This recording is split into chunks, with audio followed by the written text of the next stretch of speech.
estamos agradecidos. Primeramente, Padre Celestial, por darnos 6 años en este templo, en este lugar. Oramos, Señor, primeramente con un corazón humilde, reconociendo que has sido tú el que nos ha ayudado a llegar hasta aquí. Hemos pasado la pandemia, hemos pasado tiempos de victoria, hemos pasado tiempos de crisis, pero podemos decir que en todo has sido fiel. Oramos por los próximos años, que nos permitas estar aquí en este lugar. Oramos por los sueños, los proyectos. Oramos por aquellos que todavía no son parte de los compromisos de la iglesia, que todavía no dan el paso, para que tú, Señor, pongas en sus corazones el deseo de servirte, el deseo de comprometerse contigo. Oramos, Padre Celestial, para que tú nos des fuerzas, salud, para seguir adelante. Y que cada uno de nosotros, cada día, sepa acercarse más a Dios. Que cada vez que alguien se ponga a predicar en este púlpito, pueda seguir llevando palabra, pueda seguir llevando vida y ministrando familias, para que tú bendigas, Señor, no solamente en nuestros hogares, sino que las futuras generaciones que vendrán a tus pies, en nuestras casas, en nuestro futuro. Te doy las gracias, bendito Señor, por tu fidelidad, por tu amor. Gracias, en el nombre de Jesús. Amén y amén. Pueden tomar asiento. Esta porción de versículos tiene un orden, tiene un sistema para poderse comprender. Los versículos están ordenados de una forma tal que podamos comprender el verdadero mensaje que está envuelto en ellos. Desde el capítulo 30 de Jeremías hasta el capítulo 33 se le llama el libro de la consolación. La razón es porque todo el libro, anteriormente desde el capítulo 1 hasta el capítulo 29, habla acerca de los juicios y prácticamente de la disciplina que Dios pondrá en el pueblo por su idolatría. Cuando llegamos al 30 hay un cambio, y el cambio es que comienza a hablarse de esperanza, comienza a hablarse de lo que Dios va a hacer en el pueblo, comienza a hablar de un futuro por venir.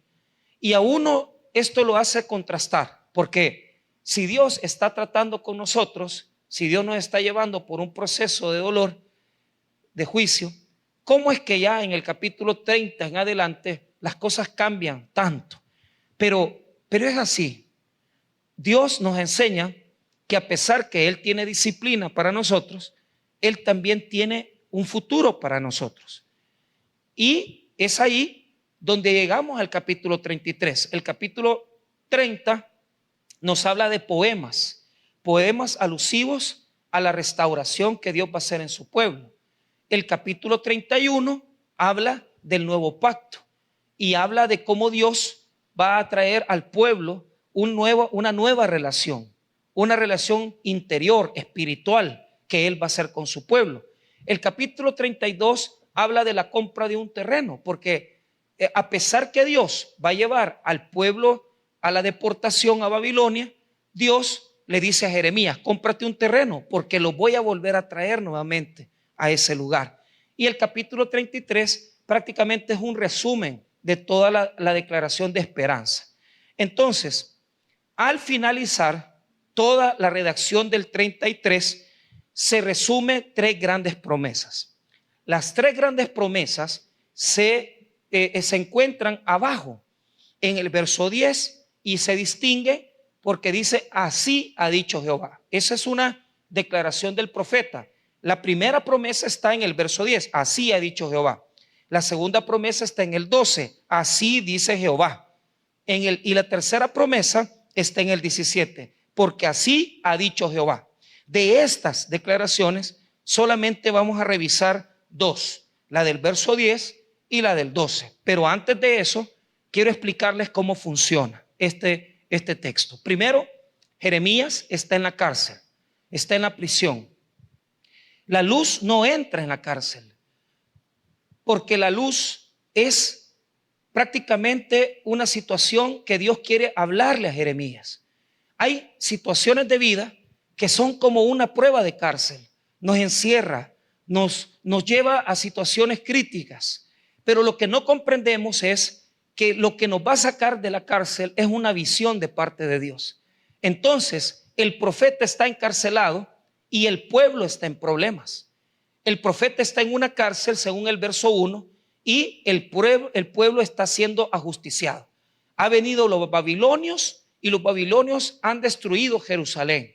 Han destruido no solamente los muros del templo, sino que han asesinado personas, han matado a muchos niños, han destruido partes del templo y la ciudad está destruida.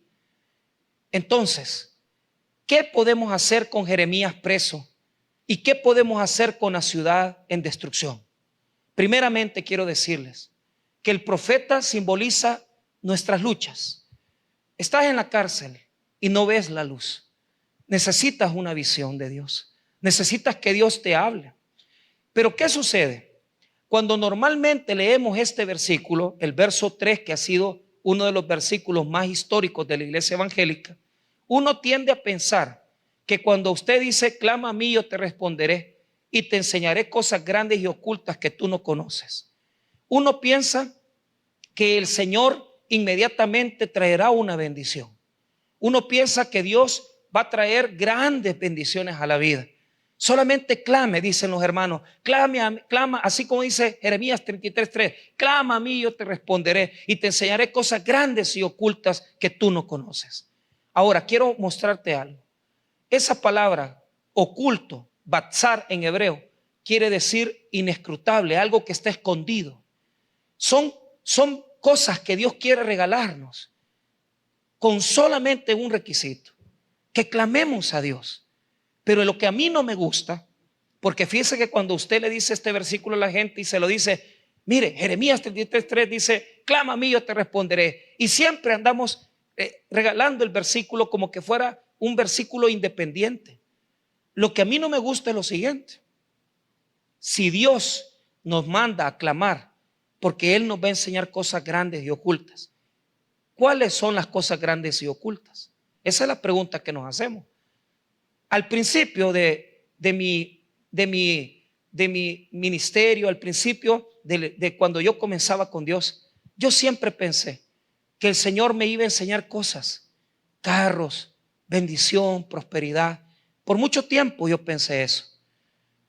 ¿Por qué? Porque uno tiende a pensar que la bendición es tener todas esas cosas. Entonces, cuando usted baja en los versículos y lee el versículo 10, usted lo que primero piensa es, ¿qué es lo que Dios me va a dar si yo clamo? Ah, Dios me va a dar mucha bendición, mucha bendición. Ahora, vea lo que dice el verso 10 y 11. Mira lo que dice, así ha dicho Jehová, en este lugar del cual decís que está desierto, sin hombres y sin animales, en las ciudades de Judá y en las calles de Jerusalén, que están asoladas, sin nombre y sin morador y sin animal, ha de oírse aún voz de gozo y de alegría, voz de desposado y voz de desposada, voz de los que digan, alabad a Jehová de los ejércitos, porque Jehová es bueno, porque para siempre es su misericordia, voz de los que traigan ofrendas de acción de gracias a la casa de Jehová, porque volveré a traer los cautivos de la tierra como al principio ha dicho Jehová. Diga conmigo, bendición. Dios va a traer un tiempo de alegría. Eso es lo que significa el verso 10 al verso número 11. Pero hay un problema. Si Jeremías está preso, ¿cuál es nuestra realidad? Pregunto, ¿cuál es nuestra realidad? La realidad es que estamos mal. Estamos súper mal. Yo siempre pensé que si yo clamaba a Dios, Dios inmediatamente iba a traer esos tiempos. Pero quiero contarles algo. No es automático. No es de un día para otro. Sí, Dios traerá alegría, pero antes de traer alegría, tú tienes que darte cuenta de dos cosas. Primero, estás en una etapa, en una realidad que no es de bendición. El pueblo estaba en crisis, el pueblo estaba en dolor. Y Dios le dice a Jeremías que en medio del dolor y en medio de la tristeza, clama a mí y yo te responderé. Yo siempre pensé que si cuando yo clamaba a Dios en los tiempos de agonía y de bendición, automáticamente Dios traería los tiempos de bendición. Pero conforme los años pasaron, yo me di cuenta de una cosa: eso no pasa. Eso no pasa. En el tiempo de vivir en crisis y salir de la crisis es un proceso. Es un proceso largo.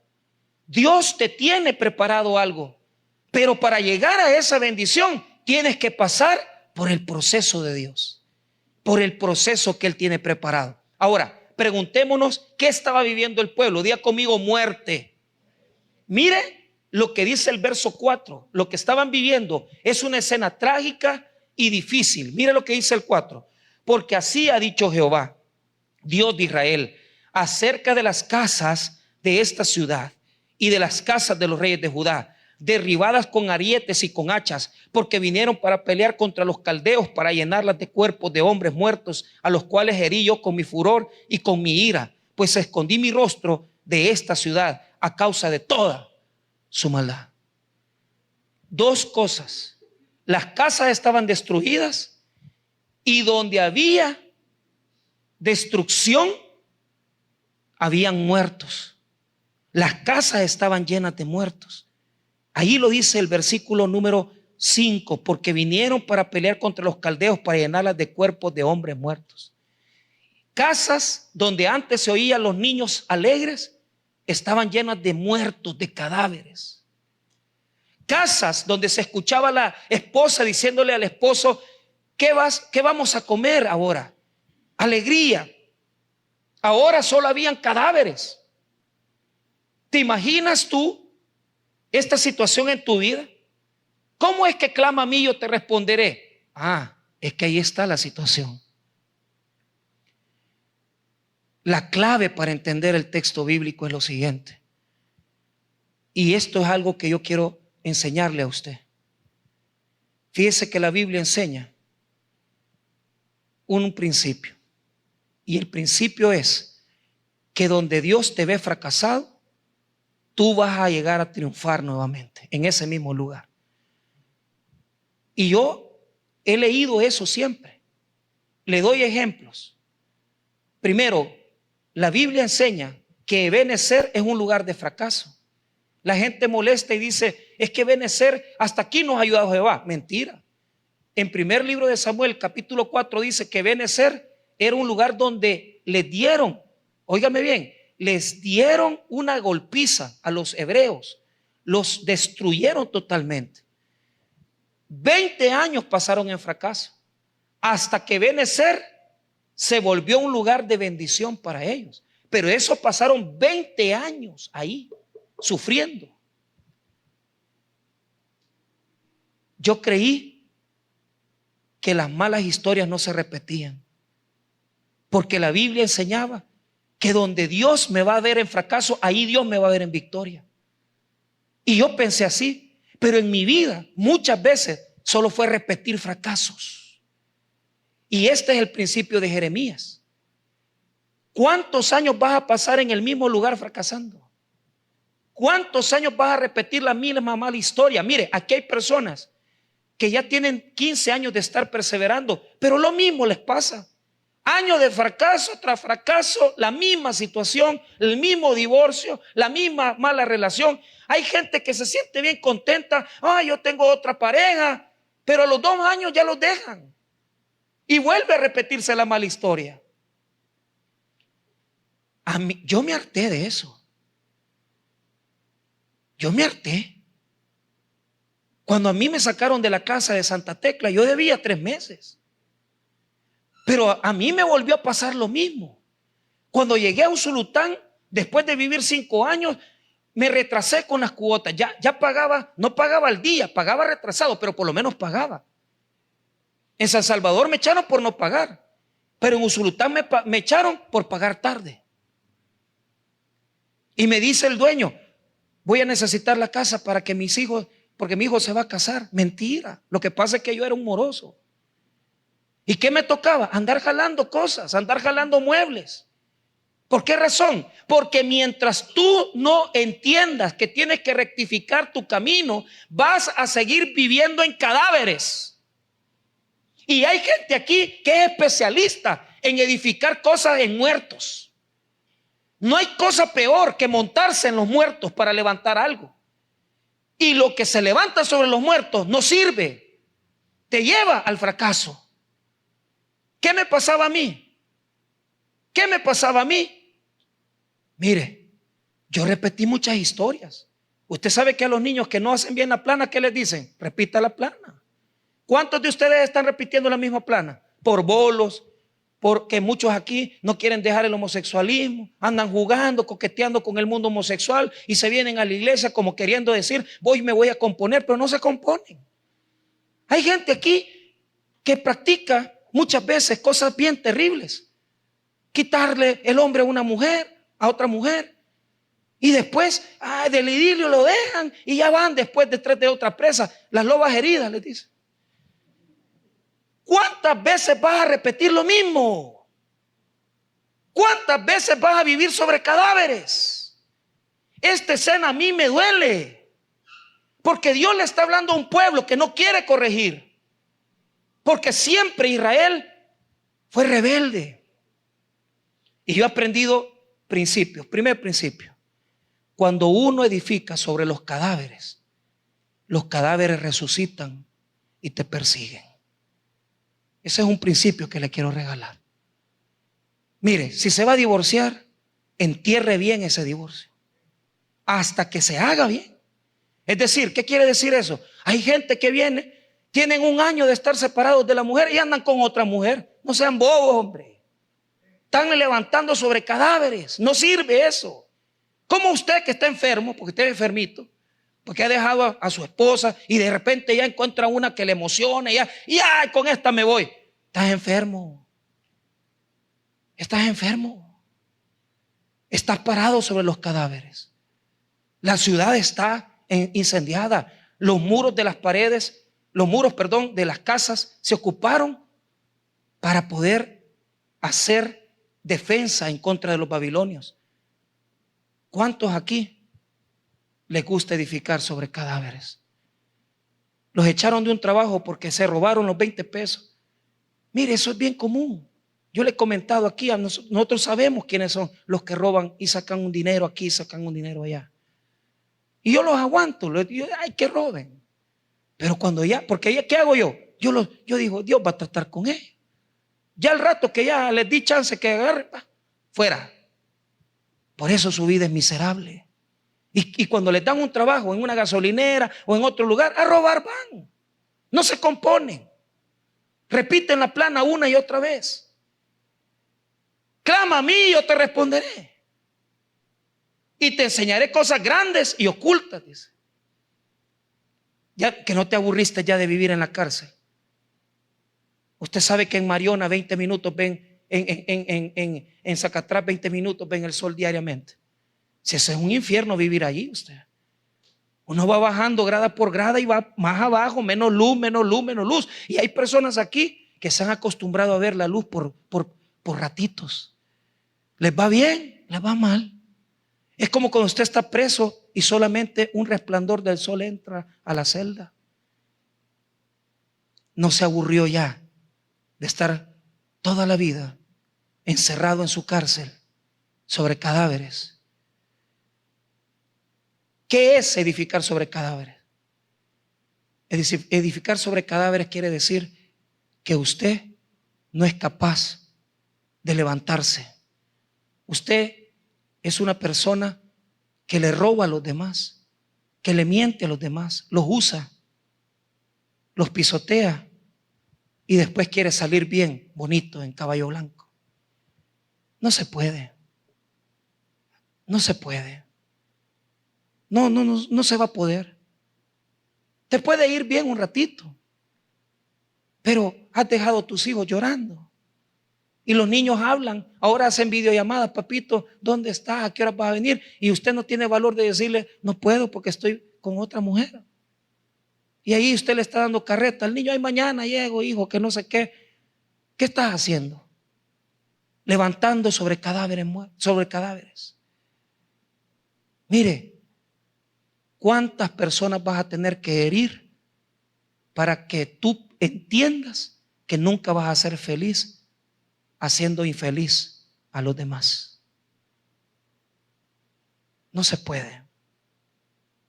No se puede. Mire, yo nunca comprendí eso. Porque yo me metía al ministerio, predicaba, servía. Pero ¿por qué me repetía las planas? Porque toda la vida me escondí en el ministerio, me escondí en la predicación, porque yo no quería entender que mientras yo no tratara a mi esposa y no la dignificara, Dios no iba a bendecirme. Uno se mete en esto, a predicar, a servir, pero a los hijos los tiene mal, a la esposa los tiene mal. ¿Y cuál es el punto? El Señor quiere que dejes de matar gente. El Señor lo que quiere es que por primera vez, renuncies a lo tuyo para hacer feliz a alguien. Cuando usted cambia esa mentalidad y usted comienza a entender que usted ya no puede seguir dañando gente, porque usted es cristianito, usted tiene ratos de ser evangélico, pero ¿qué es lo que pasa? Su vida es un infierno. Y no me venga a decir, no, yo estoy bendecido, pastor. Sí, uno sí es verdad, pero hay muchos aquí que se vienen a meter a la iglesia porque en su casa tienen un infierno. No nos mintamos, no nos engañemos. Y no se compone la cosa. ¿Hasta cuándo vas a entender que la iglesia no es para venir a ocultar las cosas que estás haciendo? Te saldría mejor sentarte, pensar en tu vida y decir: voy a corregir mis malas decisiones, voy a corregir mis cosas. Y yo le hice tanto daño a mi esposa y a mis hijas. ¿Por qué? Por no tener un corazón dedicado verdaderamente a hacerla feliz. ¿Cuánta gente aquí que no entiende que tienen que hacer feliz a su esposo, a su esposa, a sus hijos? Sí, no nos engañemos. ¿Y qué pasa cuando tú pones ese deseo de hacer feliz a tus hijos, a tu esposa? Dios también cambia contigo. Dios también comienza a bendecir tu vida. Llegué a un punto en mi vida que yo dije: ya no más. Ya no más. ¿Dónde fue que yo topé? Yo topé en el hospital con el último embarazo que perdimos. La misma cosa. Pasar por el mismo hospital, pasar por la misma sala 3 veces, porque perdimos 3 embarazos. Y yo dije en el segundo: esto no me va a volver a pasar. Pero yo lo decía con mi fuerza humana. Yo lo decía con aquello que, no, esto no me va a volver a pasar. Pero yo no me quería rendir. Hasta que pasé por esa última vez y mi pobre esposa perdiendo el bebé, ella en la sala, yo ahí sentado en en el mismo hospital, con el mismo ginecólogo, lo mismo pagamos con la pérdida del segundo embarazo y el primer embarazo. Y yo dije: Señor, ¿por qué me pasa lo mismo siempre? Y el Señor fue claro: porque vos no querés cambiar. Y topé. ¿Qué hice? Me metí a la capilla católica que hay ahí. Y ahí clamé a Dios. Y ahí Dios me enseñó algo que yo no había visto: mi corazón. Y ahí se cumple: clama a mí y yo te responderé. Y te enseñaré cosas grandes. Me di cuenta que no había dejado de ser un egoísta que solo pensaba en mí mismo. Que toda la vida era ocultarme en la iglesia, y que si yo predicaba bien y la iglesia iba bonito, Dios iba a bendecir la casa automáticamente. No. Hasta que yo entendí que de nada sirve ser un buen predicador y he tenido cultos de 600 gentes, he pastoreado iglesias de 700 personas, he predicado en auditorios a 4,000 personas. ¿De qué sirve si tu mujer no te apoya, no te respalda? ¿De qué sirve si tus hijos no te creen? No sirve de nada. Te vas a quedar solo. ¿Cómo cambié mi situación? Cuando Dios comenzó a enseñarme que solo había estado viviendo yo solo, para mí, porque yo quería triunfar, porque yo quería tener un ministerio grande. Y Dios me enseñó una lección. No es muy importante las bendiciones. Yo pasé orando mucho tiempo por cosas, carros, vehículos, motos, porque Dios nos diera más gente. Pero de repente Dios comenzó a trabajar mi vida y me di cuenta que tenía algo más grande. Dios me ofreció algo que nunca me había ofrecido. Quiero ser tu amigo y vos no querés ser mi amigo. Cuando usted aprende que lo más grande en el mundo y en el ministerio es una relación con Dios, usted deja de ser un hipócrita. Usted deja de ser un fanfarrón. Usted deja de ser un payaso que viene y diciendo que Dios bendice y usted no tiene ni para hartarse. Eso me pasó a mí. Y Dios me humilló a lo sumo. Y me enseñó que mientras yo no viviera para servirle a mi familia, para cuidar a mi casa, para cuidar mi hogar, yo no servía de nada. Yo no servía de nada. Dios me enseñó algo. Si te metes conmigo y comenzás a buscar mi rostro, te voy a bendecir.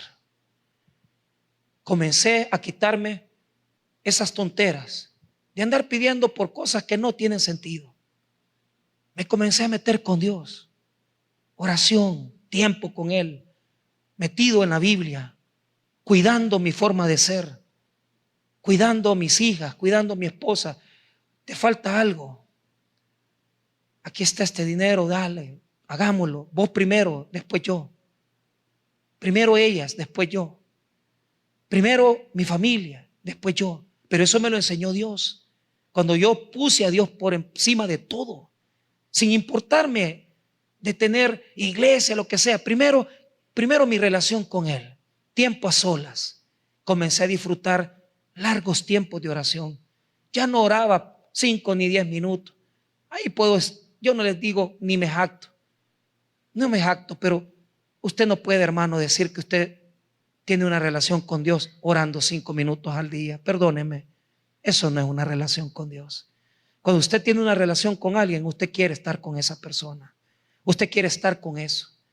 Usted quiere estar con él, con ella. Cuando usted tiene una relación con Dios, usted lo busca, usted lo anhela. Usted desea estar con Dios, desea orar. Usted está orando y usted no ve la hora, usted no ve los minutos, porque su gloria, su bendición es estar con Dios, orando, hablando con Él, leyendo la palabra. Y usted se goza y su vida comienza a ser de bendición. Y deja de ser un mediocre cristiano que solo se congrega, cumple religiosamente. Mire, le voy a decir algo. Mientras usted no se quiera meter con Dios, Dios tampoco quiere nada con usted.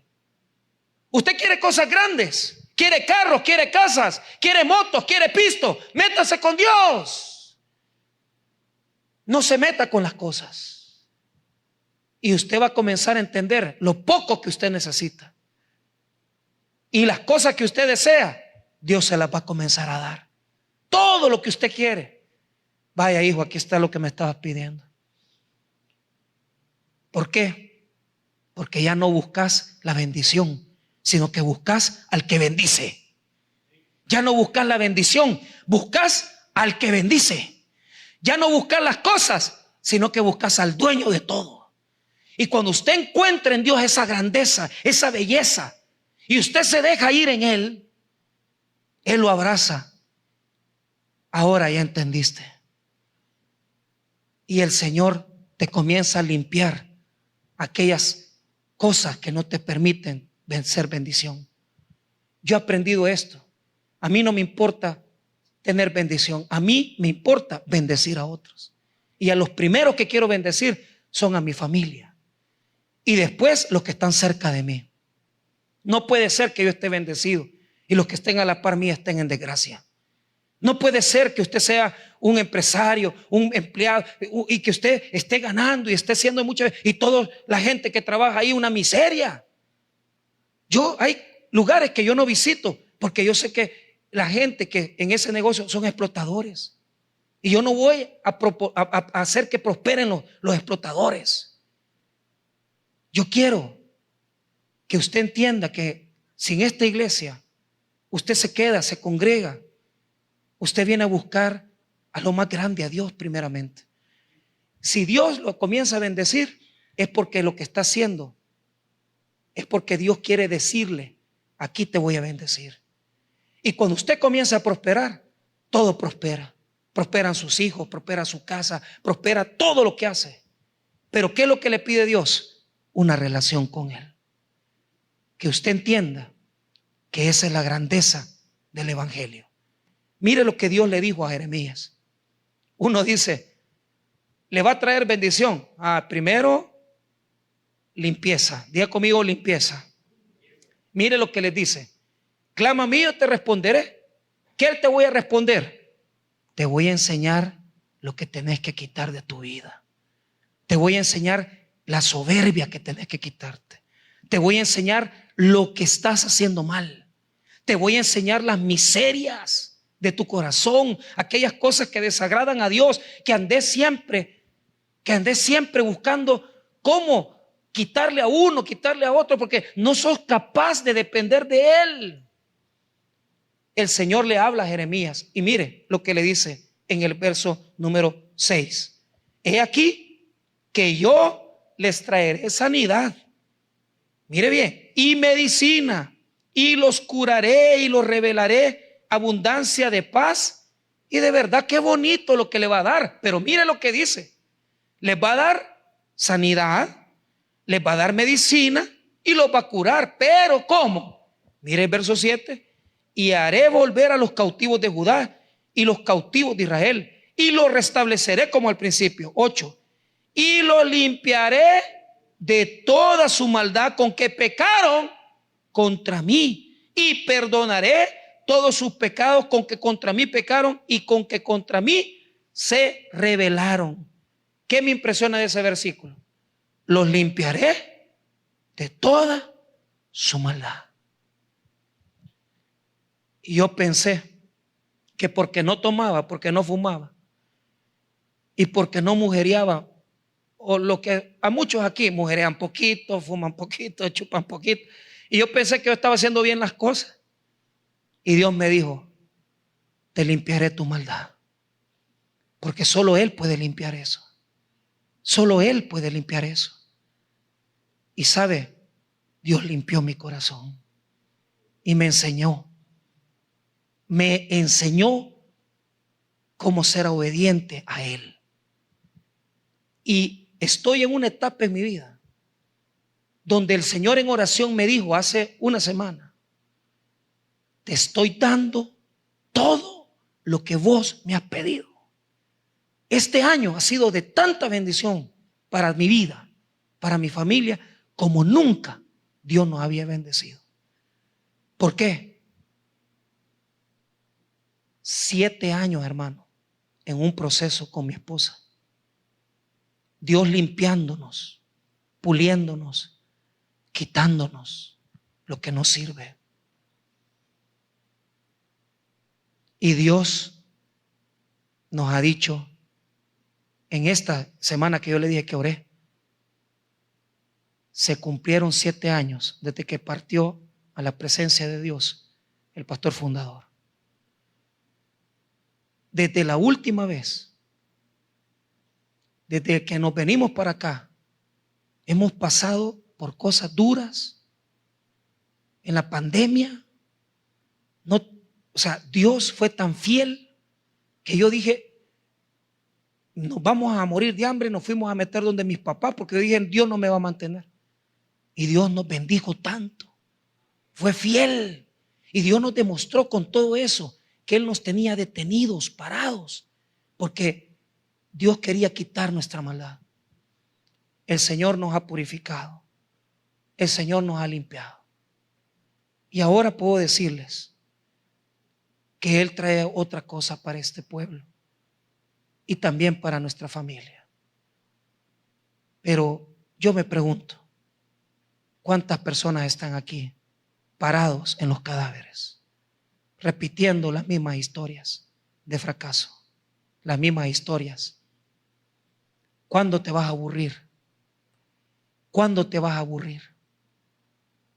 ¿Ah? ¿Cuándo te vas a aburrir de vivir así? Te limpiaré de la maldad. Y entonces cuando Dios nos limpia, Él trae ya los nuevos tiempos. ¿Y qué es lo que trae? En aquellas casas donde estaba solo y en silencio, Dios trae nuevamente la alegría. En aquellas cosas, en aquellos espacios de Jerusalén donde había muertos y cadáveres, Dios trae alegría nuevamente. Y ahora Dios les va a traer la alegría de los casados, de las casadas, dice el versículo. Y Dios traerá prosperidad. Solo lee el versículo 11. Mire lo que dice que les va a traer. Ha de oírse aún voz de gozo y de alegría, voz de desposado y voz de desposada, voz de los que digan alabad a Jehová de los ejércitos. Mire, a donde estaban los muertos, Dios traerá un tiempo donde estarán casándose y felices en las bodas, los novios, símbolo de alegría, de productividad. Pero no solamente eso, mira el 12. Así dice Jehová de los ejércitos: en este lugar desierto, sin hombre y sin animal, y en todas sus ciudades, aún habrá cabañas de pastores que hagan pastar sus ganados. Prosperidad y abundancia, pastores cuidando ovejas y ganados. Donde hay muertos, Dios traerá alegría.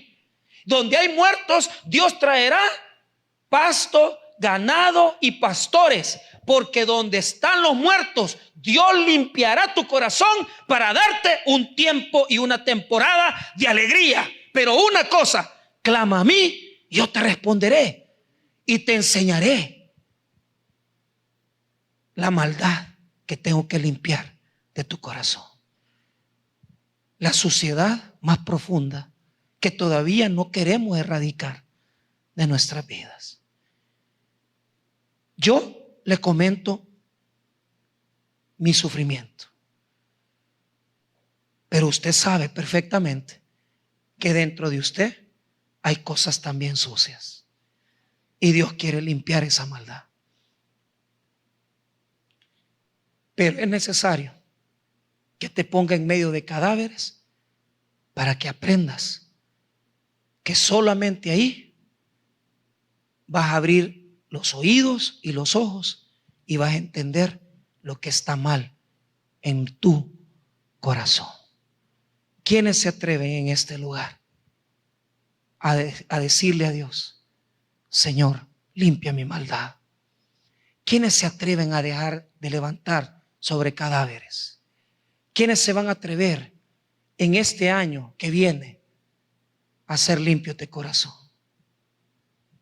¿Ah? ¿Quiénes le van a decir a Dios: Señor, aquí estoy, reconozco mi maldad, háblame? ¿Quiénes van a abrir su corazón para cosas grandes y ocultas? ¿Quiénes van a salir de la cárcel? ¿Quiénes van a salir de la oscuridad? El Señor en esta noche nos dice: clama a mí y yo te responderé y te enseñaré cosas grandes y ocultas que tú no conoces. Ahí en el llanto, ahí en el dolor, clama a Dios y Él te va a enseñar lo que está mal en tu vida. No le preguntes a nadie, habla con Él. Dios quiere hablar a tu vida y Él en esta noche te dice: quiero una relación contigo. Habla conmigo, está conmigo, sentate a hablar con Dios y Dios va a responder a lo que Él te pide. Vamos a orar. Padre y buen Dios,